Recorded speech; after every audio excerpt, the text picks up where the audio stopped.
Tonight, sheltered from the storm and showered with love. All we can do is show them that we love them. That's right. A small gesture with an even bigger meaning. Plus, the next thing I remember was waking up in the arms of a man that I didn't know. Kidnapped, assaulted, and left for dead, a story of survival and its connection to Arkansas. And in a flash, the Hawks will tip off in the quarterfinals of the SEC men's basketball tournament. Mary Dunleavy joins us live with a preview from Nashville. Your news starts now. This is THV 11 News at 5.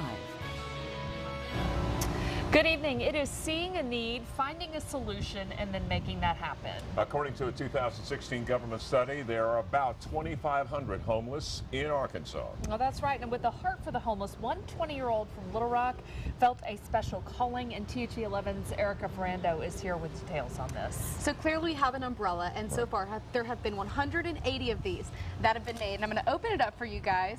All right, if I can get it opened up. Can open it up. Oh, we got it. And they work. We they got really it. work. And you can see on it, it says Under His Umbrella, and that's the name of the organization Tori Harrison felt she needed to start. Hi. A simple hello can go a long way, Is it supposed to rain tomorrow? especially for people like John Peterman. I'm basically on the street because I ran out of money. And when that hello is followed with, Would you like an umbrella? Yeah, might as well. it's a lasting impression Thank you. that can truly make a difference. And I didn't have one, so I took one. In November, Tori Harrison, a 20-year-old college student, was driving home to Little Rock when she saw a man in the pouring rain on the street. I felt the stabbing feeling to go back and do something for him. Rejecting her offer for a $10 bill, I had 2 umbrellas in my back seat, so I reached back and got one and handed it to him, and the biggest smile appeared on his face. in a short 3 months, more than $2,000 have been raised to create Under His Umbrella. She's already handed out more than 100. I did not know it would get started this fast, but I plan to spread all throughout the country. So as each of these men and women go their separate ways, That can keep you dry tomorrow when it rains. maybe they'll remember that hello I'm gonna put it to use, though. Yeah, good. and the gift they were given. It has a scripture on it. Well, here you go. Thank you so much. You're welcome.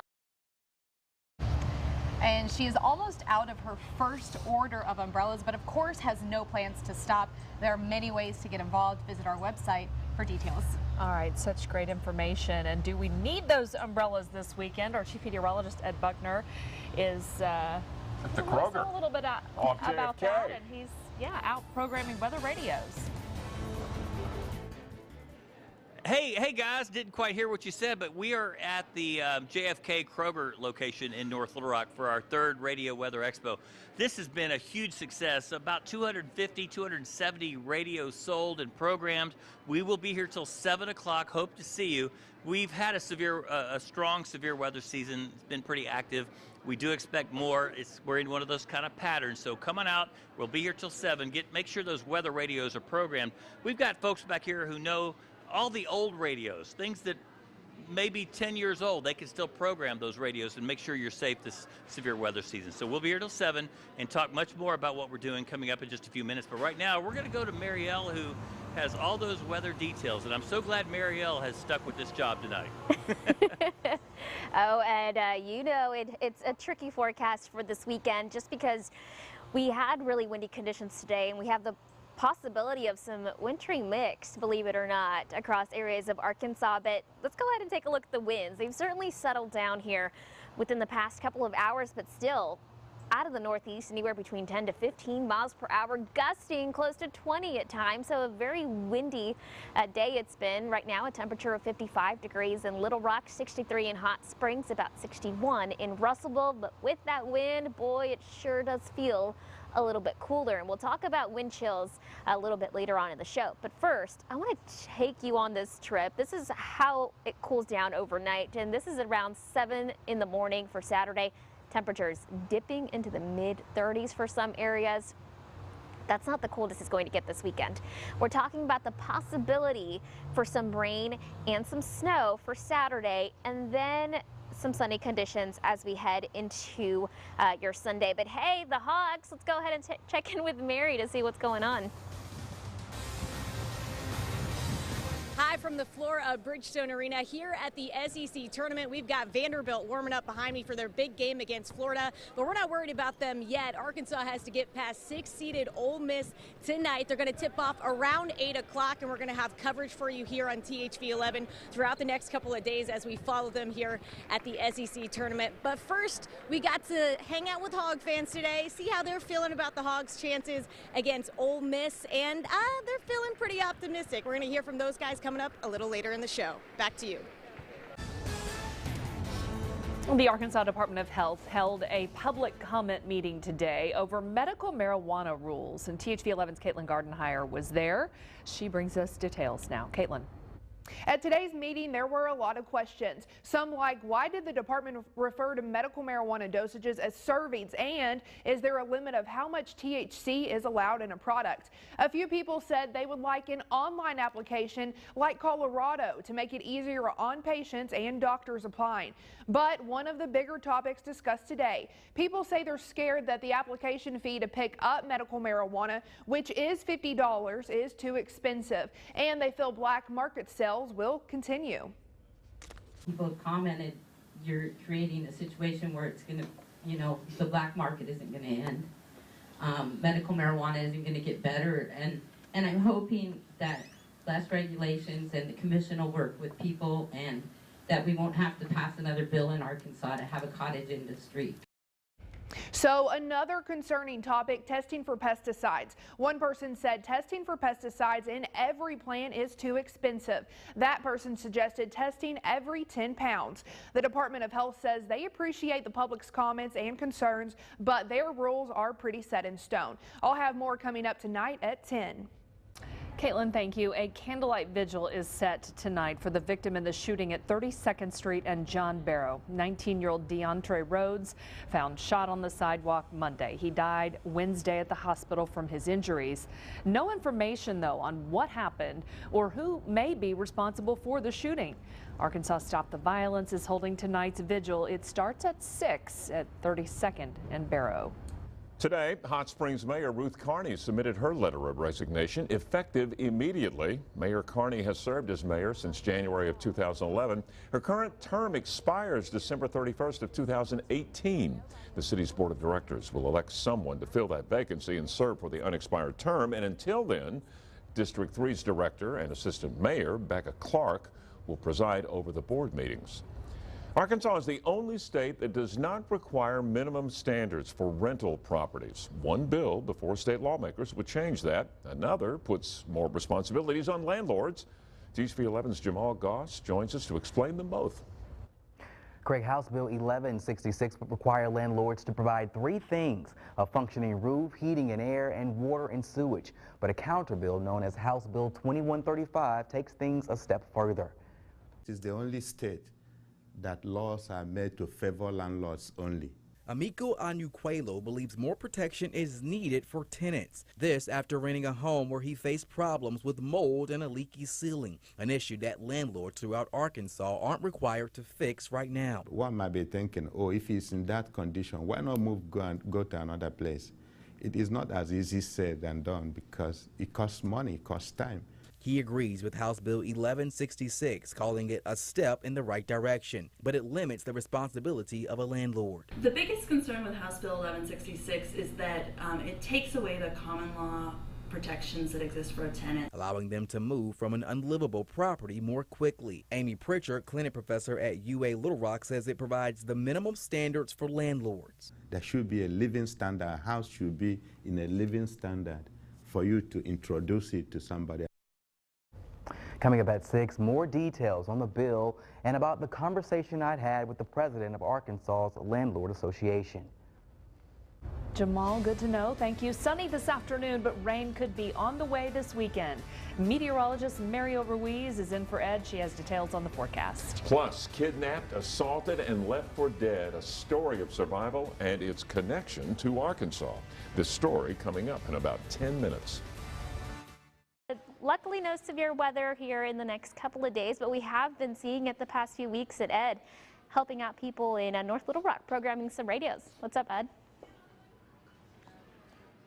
Hey there, Marielle. Thanks for that Thanks for that forecast, Marielle. It does look a little bit complicated, and again, I think you said it well. I don't look for much in the way of anything on the ground here in central Arkansas, but it's going to get much colder, and that's a good thing. We won't have severe weather for the next several days, it looks like.